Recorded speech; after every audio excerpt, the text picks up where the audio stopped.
श्री कृष्णा मेरे सभी प्यारे कथा श्रोताओं को, मेरा नाम है नमित अग्रवाल और स्वागत है आपका मेरे चैनल कथावाचक में। पिछली कथा में हम लोगों ने पढ़ा था कि युधिष्ठिर जी बहुत शोक कर रहे थे सभी अपने बंधु बांधवों को मारने के लिए और व्यास जी उन्हें काल की महिमा के बारे में बता रहे थे। आइए आज की कथा आरंभ करते हैं। व्यास जी कहते हैं, राजन, इस विषय में राजा सेनजित ने जो कुछ कहा था वह प्राचीन उपदेश मैं तुम्हें सुनाता हूँ। राजा ने कहा था, यह दुस्सह कालचक्र सभी मनुष्यों पर अपना प्रभाव डालता है। पृथ्वी के सभी पदार्थ समय आने पर जीर्ण होकर नष्ट हो जाते हैं। धन, स्त्री, पुत्र अथवा पिता के नष्ट हो जाने पर पुरुष हाय कैसा दुख है ऐसा सोचकर ही फिर उस दुख की निवृत्ति का उपाय करता है। किंतु तुम मूर्ख बनकर शोक क्यों करते हो? जो शोक रूप ही थे उनके लिए शोक क्या करना? तुम्हारे दुख मानने से तो दुखों की और भय मानने से भयों की वृद्धि ही होगी। न तो यह शरीर मेरा है और न सारी पृथ्वी ही मेरी है।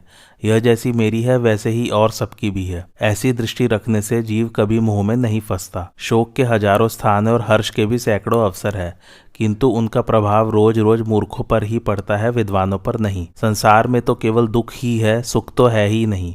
इसलिए लोगों को दुख की ही उपलब्धि होती है। यहाँ सुख के पीछे दुख और दुख के पीछे सुख लगा ही रहता है। सुख का अंत तो दुख में ही होता है।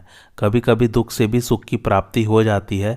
इसलिए जिसे नित्य सुख की इच्छा हो वह सुख दुख दोनों को ही त्याग दे। सुख या दुख अथवा प्रिय या अप्रिय जो कुछ प्राप्त हो उसे हृदय में अवसाद न लाकर प्रसन्नता से सहन करे। भाई, अपने स्त्री और पुत्रों के प्रति अनुकूल आचरण में थोड़ी सी भी कमी कर दो, फिर तुम्हें मालूम हो जाएगा कि कौन किस हेतु से किसका किस प्रकार संबंधी है। युधिष्ठिर, यह सुख दुख के मर्म को जानने वाले परम धर्मज्ञ महामती सेनजित का कथन है। जिस पुरुष को जो दुख सता रहा है उसे कभी शांति मिलने वाली नहीं है। दुखों का अंत कभी नहीं आता, एक के पीछे दूसरा दुख पैदा होता ही रहता है। सुख दुख, उत्पत्ति नाश, लाभ हानि और जीवन मरण ये क्रमशः आते ही रहते हैं। अतः धीर पुरुषों को इनके कारण हर्ष या शोक नहीं करना चाहिए। व्यास जी के इस प्रकार कहने पर राजा युधिष्ठिर ने अर्जुन से कहा, भैया, तुम जो समझते हो कि धन से बढ़कर कोई वस्तु नहीं है तथा निर्धन को स्वर्ग सुख और अर्थ की भी प्राप्ति नहीं हो सकती, यह ठीक नहीं है। अनेकों मुनियों ने तपस्या में लगे रहकर ही सनातन लोकों को प्राप्त किया है। अर्जुन, मैं तो साफ देखता हूँ कि जो मनुष्य धन के पीछे पड़ा हुआ है उसके द्वारा त्याज्य कर्मों का छूटना बड़ा ही कठिन है। साधुता भी उसके लिए दुर्लभ ही है। शोक और भय से रहित होने पर भी जो पुरुष सदाचार से डिगा हुआ है उसे धन की थोड़ी सी तृष्णा भी हो तो वह दूसरों से ऐसा बैर ठान लेता है कि उसे पाप की भी कोई परवाह नहीं होती। श्रद्धावान पुरुष को उसे दान और यज्ञ में लगाते रहना चाहिए। जो धन मिले उसे दान में ही लगा दे, भोगों में न लगाए। दान देने में भी दो भूलें हुआ करती हैं, उन पर ध्यान रखना चाहिए। एक तो कुपात्र के पास धन पहुंच जाना और दूसरे सुपात्र को न मिलना। अर्जुन, इस युद्ध में बालक अभिमन्यु, द्रौपदी के पुत्र धृष्टद्युम्न, राजा विराट, द्रुपद, वृषसेन, धृष्टकेतु तथा भिन्न भिन्न देशों के अनेकों नृपतिगण काम आ गए हैं। इस सारे बंधुत्व की जड़ मैं ही हूँ। हाय, मैं बड़ा ही राज्य लोलुप और क्रूर हूँ। मैंने अपने कुटुंब का भी मूलोच्छेद करा डाला। इसी से मेरा शोक जरा भी दूर नहीं होता है। मैं अत्यंत आतुर हो रहा हूँ। मैं कैसा मूर्ख और गुरुद्रोही हूँ। भला ये राज्य कितने दिन टिकने वाला है? इसी के लोभ में पड़कर मैंने अपने दादा भीष्म जी को भी मरवा डाला। अरे, उन्होंने तो हमें पाल पोस कर बच्चे से बड़ा किया था। गुरुवत द्रोणाचार्य को मेरे सत्यवादिता में विश्वास था। इसी से उन्होंने मुझसे अपने पुत्र के वध के विषय में पूछा था, किंतु मैंने हाथी की आड़ लेकर झूठ बोल दिया। ऐसा भारी पाप करके भला मेरी किस लोक में गति होगी? हाय, मुझसे बड़ा और कौन पापी होगा? मैंने तो अपने बड़े भाई कर्ण को भी मरवा डाला। इस राज्य के लोभ से ही मैंने बालक अभिमन्यु को कौरवों की सेना में झोंक दिया। तब से तो तुम्हारी और मेरी आंखें ही नहीं उठती। बेचारी दुखिनी द्रौपदी के 5 पुत्र मारे गए, उनका शोक भी मुझे बराबर सालता रहता है। अब तो तुम मुझे प्रायोपवेश के लिए ही बैठा हुआ समझो। मैं यहीं बैठे बैठे अपना शरीर सुखा डालूंगा। इस गंगा तट पर ही मैं अपने प्राणों को नष्ट कर दूंगा। आप सब लोग मुझे इस प्रायश्चित के लिए आज्ञा दीजिए। फिर श्री व्यास जी राजा युधिष्ठिर को बहुत सारा धर्मोपदेश सुनाते हैं उनको समझाने के लिए। फिर श्री कृष्ण भी जो है नारद जी के कहने पर अनेकों राजाओं के दृष्टांत सुनाते हैं राजा युधिष्ठिर को समझाने के लिए कि कितने बड़े बड़े राजा आए, लेकिन काल की गति होने के कारण सबका मरना निश्चित है। उसके बाद श्री व्यास जी ने फिर से राजा युधिष्ठिर को राजधर्म का उपदेश दिया और उन्होंने फिर पाप का वर्णन किया। जितने प्रकार के पाप है संसार में उन सब का वर्णन किया और उनका प्रायश्चित कैसे हो सकता है उन सब का वर्णन किया। युधिष्ठिर को समझाने के लिए। उसके पश्चात राजा युधिष्ठिर ने पूछा, मुनिवर, मैं राजाओं के और चारों वर्णों के धर्मों को विस्तार से सुनना चाहता हूँ। कृपया बताइए कि आपत्ति के समय इन्हें किस नीति से काम लेना चाहिए। आपने प्रायश्चितों के विषय में मुझे जो कुछ सुनाया है उससे मुझे बड़ा हर्ष हो रहा है। व्यास जी बोले, युधिष्ठिर, यदि तुम धर्म का पूरा पूरा रहस्य सुनना चाहते हो तो कुरुवृद्ध पितामह भीष्म के पास जाओ। वे गंगा जी के पुत्र, सर्वज्ञ और सब प्रकार के धर्म का मर्म जानने वाले हैं। इसलिए धर्म के विषय में तुम्हारे मन में जितनी शंकाएं हो उन सभी का वे समाधान कर देंगे। जिस धर्मशास्त्र को शुक्राचार्य और देवगुरु बृहस्पति जी जानते हैं उसी को कुरुश्रेष्ठ भीष्म जी ने शुक्राचार्य और च्यवन जी से पूरे विवरण के साथ प्राप्त किया है। उन्होंने ब्रह्मचार्य व्रत की दीक्षा लेकर वशिष्ठ जी से अंगोपांग सहित वेदों का अध्ययन किया है। ब्रह्मा जी के ज्येष्ठ पुत्र परम तेजस्वी संत कुमार जी से अध्यात्म विद्या पाई है। मार्कंडेय जी से पूर्णतया यति धर्म सीखा है तथा परशुराम जी और इंद्र से अस्त्र विद्या पाई है। मनुष्यों में उत्पन्न होकर भी मृत्यु को उन्होंने इच्छा के अधीन कर लिया है। पवित्र चरित्र ब्रह्मर्षि गण उनके सभासद थे। जब कभी ज्ञान यज्ञ होते थे तो उनमें कोई ऐसी बात नहीं होती थी जिसे वे न जानते रहे हों। वे धर्म और अर्थ का सूक्ष्म तत्व जानते हैं, वे ही तुम्हें धर्म का उपदेश करेंगे। अब कुछ ही समय में वे प्राण छोड़ने वाले हैं, अतः तुम उनके प्राण परित्याग के पहले ही उनके पास पहुंच जाओ। युधिष्ठिर बोले, भगवान, मैंने तो अपने बंधु बांधवों का बड़ा भीषण और रोमांचकारी संहार किया है। मैं सभी लोगों का अपराधी और पृथ्वी का सत्यानाश करने वाला हूँ। यही नहीं, वे सदा ही निष्कपट भाव से युद्ध करते रहे हैं, किंतु मैंने छल से उनका संहार कराया है। ऐसी स्थिति में मैं किस प्रकार उन्हें अपना मुंह दिखा सकता हूँ। राजा युधिष्ठिर की यह बात सुनने पर युधिश्रेष्ठ श्री कृष्ण ने चारों वर्णों के हित की कामना से उनसे कहा, नृपश्रेष्ठ, अब आप शोक को ही ना पकड़े रहे। भगवान व्यास जैसा कह रहे हैं वैसा ही करें। ये अतुलित तेजस्वी और आपके गुरु के समान है। इनकी आज्ञा मानकर आप ब्राह्मणों का, अपने सुहृद हम लोगों का, द्रौपदी का और संपूर्ण लोगों का हित करें। श्री कृष्ण के इस प्रकार कहने पर महामना महाराज युधिष्ठिर सब लोगों के हित के लिए अपने आसन से उठे। वे वेद, उपनिषद, मीमांसा और नीति आदि सभी शास्त्रों में पारंगत थे। इस समय अपना कर्तव्य निश्चय करके उन्हें बड़ी शांति मिली। उन्होंने महाराज धृतराज को आगे किया और श्री कृष्ण आदि सब बंधु बांधवों के साथ हस्तिनापुर में आए। जिस समय हस्तिनापुर में धर्मराज की सवारी निकली, वहां के नागरिकों ने सारे नगर और राजमार्गों को खूब सजाया था। सड़कों पर सफेद रंग के फूल बिखरे हुए थे। अनेकों ध्वजा पताकाएं लगाई गई थी तथा उन्हें अच्छी तरह से साफ करके धूप से सुगंधित किया गया था। राजमहल को सुगंधित द्रव्यों के चूरे से, तरह तरह के पुष्पों से और पुष्पों की बंधनवारों से छा दिया गया था। नगर के द्वार पर जल से भरे हुए नवीन कलश रखे हुए थे तथा जहां तहां श्वेत वर्ण के फूलों के गुच्छे लगाए गए थे। सब ओर से सुम नोहर स्तुति वाक्य सुनाई पड़ रहे थे। इस प्रकार अपने सुहृदों के साथ महाराज युधिष्ठिर ने खूब सजे धजे हस्तिनापुर में प्रवेश किया। इस प्रकार महाराज युधिष्ठिर धीरे धीरे राजमार्ग से निकलकर महल के द्वार पर आए। तब सब दरबारी, नगर निवासी और देश के लोग उनके सामने आए और प्रणाम करके तरह तरह की कानों को अच्छी लगने वाली बातें कहने लगे। वे बोले, महाराज, बड़े सौभाग्य की बात है कि आपने धर्म और बल के प्रभाव से पुनः अपना खोया हुआ राज्य पा लिया है। आप 100 वर्ष तक हमारे राजा रहे और धर्म पूर्वक प्रजा का पालन करें। इस प्रकार राजद्वार पर मांगलिक वचनों से उनका सभी ने सत्कार किया तथा ब्राह्मणों ने भी आशीर्वाद दिए। उन सबको यथा योग्य स्वीकार कर महाराज रथ से उतरे और फिर राजभवन में पधारे। महल के भीतरी भाग में जाकर उन्होंने कुल देवताओं का दर्शन किया और रत्न, चंदन तथा माला आदि से उनकी पूजा की। इसके बाद वे फिर महल के बाहर आए और वहां हाथों में मांगलिक द्रव्य लिए खड़े हुए ब्राह्मणों के दर्शन किए। तब महाराज ने गुरु धौम्य और राजा धृतराज को आगे रखकर उनकी पुष्प, मोदक, रत्न, सुवर्ण, गौ और वस्त्र आदि से विधिवत पूजा की। सेवक लोग ब्राह्मणों से यह पूछ कर कि आपकी क्या इच्छा है उन्हें अभीष्ट पदार्थ देते थे। इसी समय सब और जय की घोषणा करते हुए शंख और दुंदुभियों का मनोरम शब्द होने लगा। इतने में ब्राह्मण के वेश में छिपे हुए राक्षस चारवाक ने कहा, युधिष्ठिर, इस समय मैं इन सब ब्राह्मणों की ओर से बोल रहा हूं, तुम्हें धिक्कार है। तुम बड़े दुष्ट राजा हो। तुमने अपने बंधु बांधवों की हत्या की है, अपने गुरुजनों को मरवाकर, तो अब तुम्हारा मर जाना ही अच्छा है। इस प्रकार का जीवन किस काम का। उसकी यह बात सुनकर राजा युधिष्ठिर बड़े ही लज्जित और व्याकुल हुए। प्रतिवाद के रूप में उनके मुख से एक भी शब्द न निकला। उन्होंने कहा, विप्रगण, मैं अत्यंत विनीत होकर आपसे प्रार्थना कर रहा हूं, आप मुझ पर प्रसन्न होइए। इस समय मेरे ऊपर बड़ी आपत्ति है। ऐसे समय आपका मुझे धिक्कारना उचित नहीं है। युधिष्ठिर की यह बात सुनकर सब ब्राह्मण बोल उठे, महाराज, यह हमारी बात नहीं कह रहा है। हम तो आशीर्वाद देते हैं कि आपकी राजलक्ष्मी सदा बनी रहे। फिर उन महात्माओं ने ज्ञान दृष्टि से उसे पहचान लिया और राजा युधिष्ठिर से कहा, यह दुर्योधन का मित्र चारवाक नाम का राक्षस है। इस समय सन्यासी का वेश बनाकर उसका हित करना चाहता है। धर्मात्मन, हम तुमसे कोई ऐसी बात नहीं कहते। तुम्हारा और तुम्हारे भाइयों का कल्याण हो। राजन, उसके बाद उन सब ब्राह्मणों ने क्रोध में भरकर हुंकार करते हुए उस राक्षस को मार डाला। उनके तेज से वह भस्म होकर गिर गया।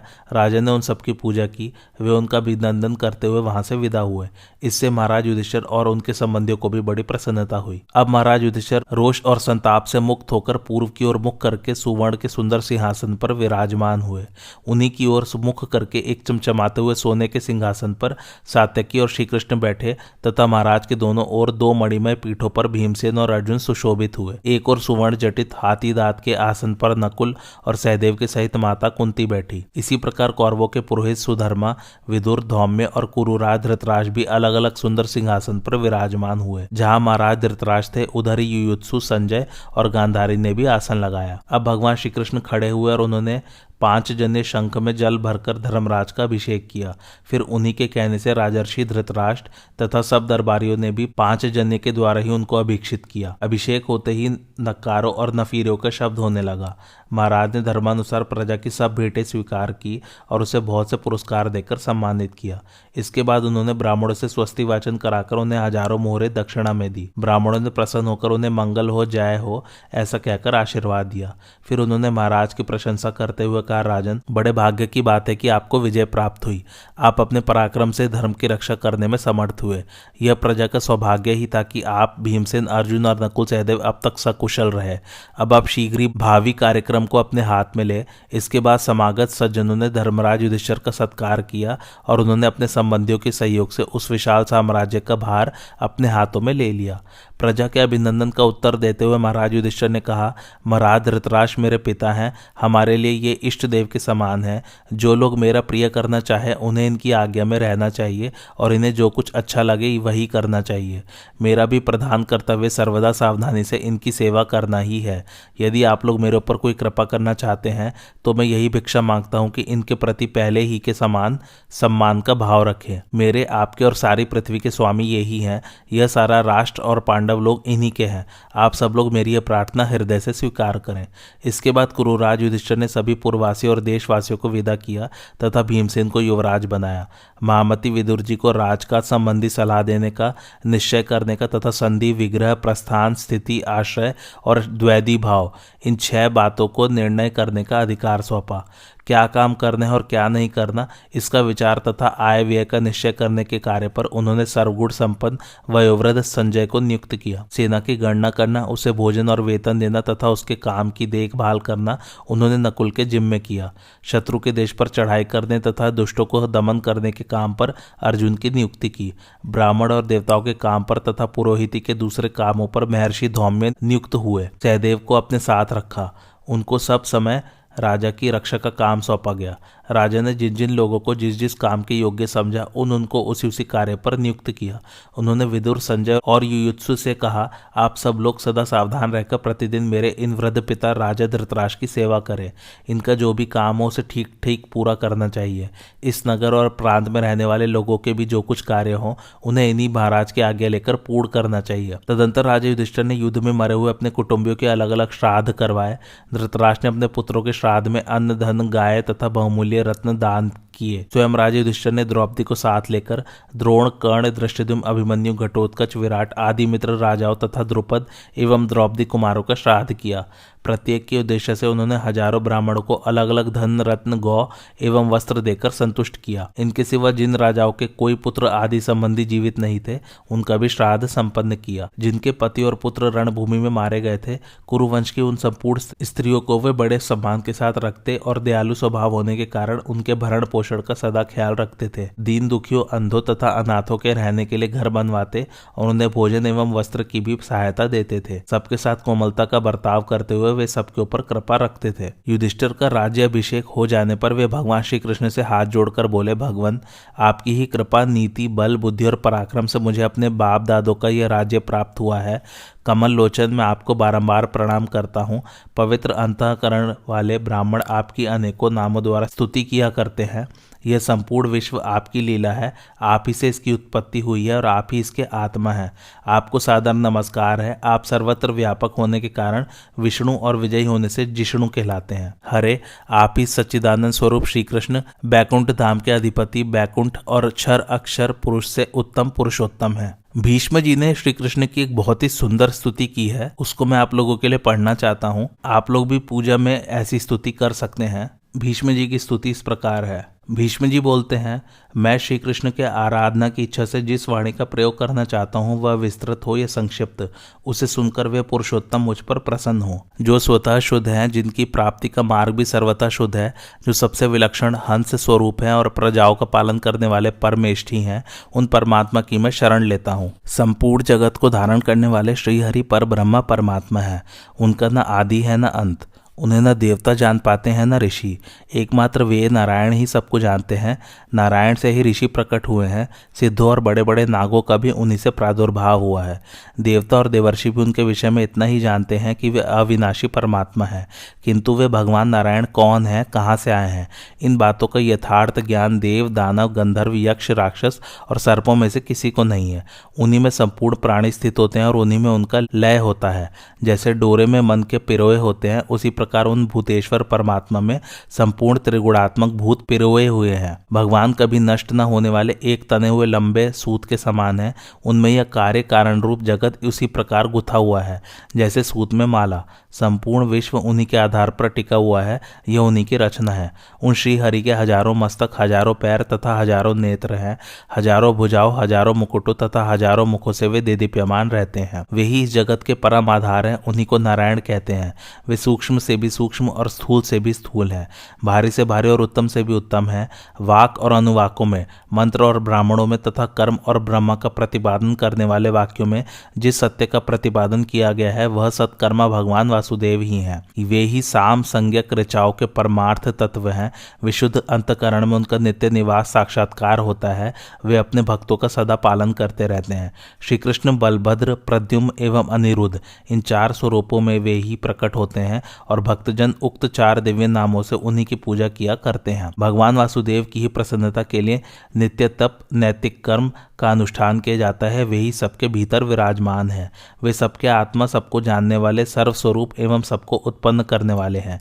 जैसे अरण्य अग्नि प्रकट करती है, उसी प्रकार देव की देवी ने इस भूमंडल पर रहने वाले ब्राह्मणों, वेदों और यज्ञों की रक्षा के लिए, जिन्हें वसुदेव के सकाश से प्रकट किया था, संपूर्ण कामनाओं का त्याग कर अनन्य भाव से स्थित रहने वाला साधक मोक्ष के उद्देश्य से अपने विशुद्ध अंतकरण में जिन शुद्ध बुद्ध आत्मा रूप गोविंद का ज्ञान दृष्टि से साक्षात्कार करता है, जिनका पराक्रम इंद्र और वायु से बहुत बढ़कर है, जिनके तेज के सामने सूर्य की कोई हस्ती नहीं है और जिनके स्वरूप तक मनुष्य के मन, बुद्धि तथा इंद्रियों की पहुंच नहीं हो पाती, उन प्रजापालक परमेश्वर की मैं शरण लेता हूँ। पुराणों में जिनका पुरुष नाम से वर्णन किया गया है, जो युगों के आरंभ में ब्रह्मा और युगांत के समय संकर्षण कहे गए हैं, उन उपासनीय परमेश्वर की मैं उपासना करता हूँ, जो एक होकर भी अनेक रूपों में प्रकट हुए हैं, समस्त कामनाओं को पूर्ण करने वाले हैं। यज्ञ आदि कर्मों में लगे हुए अनन्य भक्त जिन परमात्मा का यजन करते हैं, जिन्हें संसार का कोषागार कहते हैं, जिनमें ही संपूर्ण प्रजाएं स्थित हैं, पानी के ऊपर तैरने वाले जल पक्षियों की तरह जिनके ही ऊपर इस संपूर्ण जगत की चेष्टाएं हो रही हैं, जो परमार्थ सत्य स्वरूप और एकाक्षर ब्रह्मा प्रणव है, सत और असत से विलक्षण है, जिनका आदि मध्य और अंत नहीं है, जिन्हें न देवता ठीक ठीक जानते हैं न ऋषि। अपने मन और इंद्रियों को वशीभूत करके संपूर्ण देवता, असुर, गंधर्व, सिद्ध, ऋषि तथा नागगढ़ जिनकी सदा पूजा किया करते हैं, जो संसार रूपी दुख से छुड़ाने के लिए सबसे बड़ी औषधि हैं, जो जन्म मरण से परे स्वयंभू एवं सनातन देवता है तथा जो इन नेत्रों और बुद्धि की पहुंच के बाहर है, उन भगवान नारायण की मैं शरण लेता हूँ, जो इस विश्व के विधाता और चराचर जगत के स्वामी हैं, जिन्हें संसार का साक्षी तथा अविनाशी परमपद कहते हैं, उन परमात्मा की मैं शरण ग्रहण करता हूँ, जो सुवर्ण के समान कांति वाले और दैत्यों के संहारक है। एक होने पर भी जिन्हें अदिति देवी ने अपने गर्भ से 12 आदित्यों के रूप में प्रकट किया, उन सूर्य स्वरूप परमेश्वर को नमस्कार है, जो अपनी अमृतमय कलाओं से शुक्ल पक्ष में देवताओं को और कृष्ण पक्ष में पितरों को तृप्त करते हैं, तथा जो संपूर्ण द्विजय के राजा हैं, उन चंद्रमा के रूप में प्रकट हुए परमात्मा को प्रणाम है। जो अज्ञान में महान अंधकार से परे और ज्ञान लोक से अत्यंत प्रकाशित होने वाले आत्मा है, जिन्हें जान लेने पर मनुष्य मौत के चंगुल से छूट जाता है, उन ज्ञेय रूप परमेश्वर को नमस्कार है। उक्त नामक वृहत यज्ञ के समय अगन्याधान काल में तथा महायाग में ब्राह्मण वृंद जिनका ब्रह्मा के स्वरूप में स्तवन करते हैं, उन वेद भगवान को नमस्कार है। ऋग्वेद, यजुर्वेद तथा सामवेद जिसके आश्रय है, 5 प्रकार का हविष्य जिसका स्वरूप है, गायत्री आदि 7 छंदी जिसके 7 तंतु है, उस यज्ञ के रूप में प्रकट हुए परमात्मा को प्रणाम है। 4, 4, 2, 5 और 2 अक्षरों वाले मंत्रों से जिन्हें हविष्य अर्पण किया जाता है, उन होम स्वरूप परमेश्वर को नमस्कार है। जो अक्षर हैं 4, 4, 2, 5 और 2, वो अक्षर इस प्रकार है: आश्रवय, अस्तु, श्रोषट, यज, ये यजामहे, वषट। जो यजुः नाम धारण करने वाले वेद रूपी पुरुष हैं, गायत्री आदि छंद जिनके हाथ पैर आदि अवयव हैं, यज्ञ ही जिनका मस्तक है तथा रथंतर और वृहत नामक साम ही जिनकी सांत्वना भरी वाणी है, उन स्त्रोत रूपी भगवान को प्रणाम है। जो 1000 वर्षों में पूर्ण होने वाले प्रजापतियों के यज्ञ में सोने की पांख वाले पंछी के रूप में प्रकट हुए थे, उन हंस रूपधारी परमेश्वर को प्रणाम है। पदों के समूह जिनके अंग है, संधि जिनके शरीर की जोड़ है, स्वर और व्यंजन जिनके लिए आभूषण का काम देते हैं तथा जिन्हें दिव्य अक्षर कहते हैं, उन परमेश्वर को वाणी के रूप में नमस्कार है। जिन्होंने तीनों लोकों का हित करने के लिए यज्ञमय वराह का स्वरूप धारण करके इस पृथ्वी को रसातल से ऊपर उठाया था, उन वीर स्वरूप भगवान को प्रणाम है। जो अपनी योग माया का आश्रय लेकर शेषनाग के 1000 फनों से बने हुए पलंग पर शयन करते हैं, उन निद्रा स्वरूप परमात्मा को नमस्कार है। जिनका सारा व्यवहार केवल धर्म के लिए ही है, उन वश में की हुई इंद्रियों के द्वारा जो मोक्ष के साधनभूत वैदिक उपायों से काम लेकर संतों की धर्म मर्यादा का प्रसार करते हैं, उन सत्स्वरूप परमात्मा को नमस्कार है। जो भिन्न भिन्न धर्मों का आचरण करके अलग अलग उनके फलों की इच्छा रखते हैं, ऐसे पुरुष पृथक धर्मों के द्वारा जिनकी पूजा करते हैं, उन धर्ममय भगवान को प्रणाम है। जिस अनंग की प्रेरणा से संपूर्ण अंगधारी प्राणियों का जन्म होता है, जिससे समस्त जीव उन्मत्त हो उठते हैं, उस काम के रूप में प्रकट हुए परमेश्वर को नमस्कार है। जो स्थूल जगत में अव्यक्त रूप से विराजमान है, बड़े बड़े महर्षि जिसके तत्व का अनुसंधान करते रहते हैं, जो संपूर्ण क्षेत्रों में क्षेत्रज्ञ के रूप में बैठा हुआ है, उस क्षेत्र रूपी परमात्मा को प्रणाम है।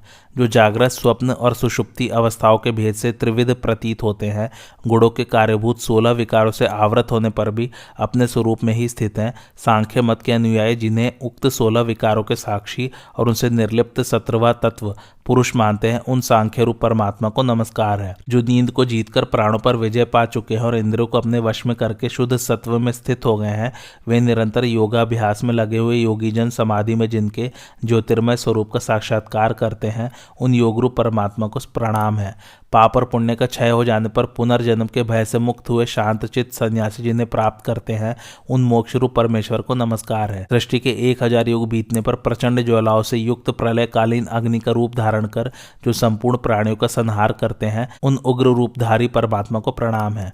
इस प्रकार संपूर्ण भूतों का भक्षण करके जो इस जगत को जलमय कर देते हैं और स्वयं बालक का रूप धारण कर अक्षय वट के पत्ते पर शयन करते हैं, उन मायामय बाल मुकुंद को नमस्कार है। जिस पर यह विश्व टिका हुआ है, वह ब्रह्मांड कमल जिन पुंडरीकाक्ष भगवान की नाभि से प्रकट हुआ है, उन कमल रूपधारी परमेश्वर को प्रणाम है। जिनके हजारों मस्तक है, जो अंतर्यामी रूप से सबके भीतर विराजमान है, जिनका स्वरूप किसी सीमा में आबद्ध नहीं है, जो चारों समुद्रों के मिलने से एकाणव हो जाने पर योग निद्रा का आश्रय लेकर शयन करते हैं, उन योग निद्रा रूप भगवान को नमस्कार है। जिनके मस्तक के बालों की जगह मेघ है, शरीर की संधियों में नदियां हैं और उदर में चारों समुद्र हैं, उन जल रूपी परमात्मा को प्रणाम है। सृष्टि और प्रलय रूप समस्त विकार जिनसे उत्पन्न होते हैं और जिनमें ही सबका लय होता है, उन कारण रूप परमेश्वर को नमस्कार है। जो रात में भी बैठे होते हैं और दिन के समय साक्षी रूप में स्थित रहते हैं तथा जो सदा ही सबके भले बुरे को देखते रहते हैं, उन दृष्टा रूपी परमात्मा को प्रणाम है।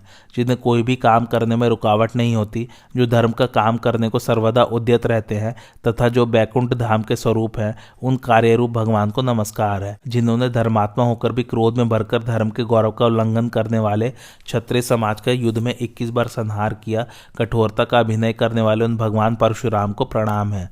जो प्रत्येक शरीर के भीतर वायु रूप में स्थित हो अपने को प्राण, अपान आदि 5 स्वरूपों में विभक्त करके संपूर्ण प्राणियों को क्रियाशील बनाते हैं, उन वायु रूप परमेश्वर को नमस्कार है। जो प्रत्येक युग में योग माया के बल से अवतार धारण करते हैं और मास, ऋतु, अयन तथा वर्षों के द्वारा सृष्टि और प्रलय करते रहते हैं, उन काल रूप परमात्मा को प्रणाम है। ब्राह्मण जिनके मुख है, संपूर्ण क्षत्रिय जाति भुजा है, वैश्य जंघा एवं उदर है और शूद्र जिनके चरणों के आश्रित है, उन चातुर्वर्ण्य रूप परमेश्वर को नमस्कार है। अग्नि जिनका मुख है, स्वर्ग मस्तक है, आकाश नाभि है, पृथ्वी पैर है, सूर्य नेत्र है और दिशाएं कान है, उन लोक रूप परमात्मा को प्रणाम है। जो काल से परे हैं, यज्ञ से भी परे हैं और परे से भी अत्यंत परे हैं, जो संपूर्ण विश्व के आदि हैं किंतु जिनका आदि कोई भी नहीं है, उन विश्वात्मा परमेश्वर को नमस्कार है। वैशेषिक दर्शन में बताए हुए रूप, रस आदि गुणों के द्वारा आकृष्ट हो जो लोग विषयों के सेवन में प्रवृत्त हो रहे हैं, उनकी उन विषयों की आसक्ति से जो रक्षा करने वाले हैं, उन रक्षक रूप परमात्मा को प्रणाम है। जो अन्न जल रूपी ईंधन को पाकर शरीर के भीतर रस और प्राण शक्ति को बढ़ाते तथा संपूर्ण प्राणियों को धारण करते हैं, उन प्राणात्मा परमेश्वर को नमस्कार है। प्राणों की रक्षा के लिए जो भक्ष्य, भोज्य, चोष्य, लेहा 4 प्रकार के अन्नों का भोग लगाते हैं और स्वयं ही पेट के भीतर अग्नि रूप में स्थित भोजन को पचाते हैं, उन पाक रूप परमेश्वर को प्रणाम है। जिनका नरसिंह रूप दानवराज हिरण्यकश्यप का अंत करने वाला था, उस समय जिनके नेत्र और कंधे के बाल पीले दिखाई पड़ते थे, बड़ी बड़ी दाढ़ें और नख ही जिनके आयुध थे, उन दर्प रूपधारी भगवान नरसिंह को प्रणाम है।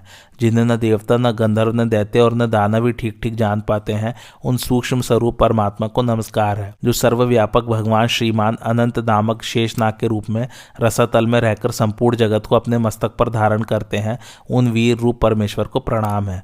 जो इस सृष्टि परंपरा की रक्षा के लिए संपूर्ण प्राणियों को स्नेह पाश में बांधकर मुंह में डाले रखते हैं, उन मोहरूप भगवान को नमस्कार है। अन्नमय आदि 5 कोशों में स्थित अंतरतम आत्मा का ज्ञान होने के पश्चात विशुद्ध बोध के द्वारा विद्वान पुरुष जिन्हें प्राप्त करते हैं, उन ज्ञान स्वरूप पर ब्रह्मा को प्रणाम है। जिनका स्वरूप किसी प्रमाण का विषय नहीं है, जिनके बुद्धि रूपी नेत्र सब ओर व्याप्त हो रहे हैं तथा जिनके भीतर अनंत विषयों का समावेश है, उन दिव्य आत्मा परमेश्वर को नमस्कार है। जो जटा और दंड धारण करते हैं, लंबोदर शरीर वाले हैं तथा जिनका कमंडलो ही तुरीर का काम देता है, उन ब्रह्मा जी के रूप में भगवान को प्रणाम है। जो त्रिशूल धारण करने वाले और देवताओं के स्वामी हैं, जिनके 3 नेत्र हैं, जो महात्मा है तथा जिन्होंने अपने शरीर पर विभूति रमा रखी है, उन रुद्र रूप परमेश्वर को नमस्कार है। जिनके मस्तक पर अर्धचंद्र का मुकुट और शरीर पर सर्प का यज्ञोपवीत शोभा दे रहा है, जो अपने हाथ में पिनाक और त्रिशूल धारण करते हैं, उन उग्र रूपधारी भगवान शंकर को प्रणाम है। जो संपूर्ण प्राणियों के आत्मा और उनके जन्म मृत्यु के कारण है, जिनमें क्रोध, द्रोह और मोह का सर्वथा अभाव है, उन शांत आत्मा परमेश्वर को नमस्कार है।